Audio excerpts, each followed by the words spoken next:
আসসালামু আলাইকুম রহমতুল্লাহ। কী অবস্থা? সবাই ভালো আছেন? আপনাদের দোয়ায় আলহামদুলিল্লাহ আমিও ভালো আছি। তো এটা হচ্ছে যাই নাজরানের সবচাইতে বড় পুরানো মার্কেট। মানে এখানে সবচাইতে পুরনো জিনিসপত্র যেগুলা মানুষ ব্যবহার করে না ওই সব জিনিসপত্র এইখানেই বিক্রি করা হয়। যারা সৌদির অনেকজন আছে যারা একটু পুরনো হলে জিনিসপত্র ফেলে দেয়, তো ওই জিনিসগুলো এখানে নতুনভাবেই একটু পরিষ্কার করে এনে বিক্রি করা হয়। এটা হচ্ছে ইভেন নাজরানের সবচাইতে বড় হারাজ মার্কেট, পুরনো মার্কেট। মানে এখানে যত যাবতীয় পুরনো জিনিস সব কিছু এখানে কম দামে পাওয়া যায়। সেকেন্ড হ্যান্ড যত কিছু আছে সব কিছু এখান থেকেই অনেক মানুষ এখান থেকে কিনে নিয়ে যায়। একবারে যাবতীয় সব কিছু আছে। তো এখানে ঘুরতে ঘুরতে সব কিছুই দেখতেছি। মানে পুরনো জিনিস যেগুলো আপনারা ব্যবহার করেন না বা আমরা ফেলে দিই ওই সব জিনিসপত্র এইখানে বিক্রি করা হয়।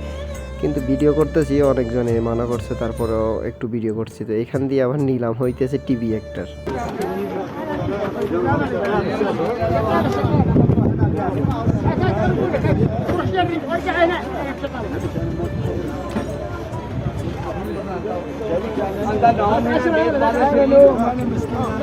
আর এখানে বেশিরভাগ মানুষ যারা আছে সবাই ইয়েমেনি, পাকিস্তানি। আর অনেক দর কষাকষি করে টেলিভিশনটা 140 রিয়ালে কিনে নিছে।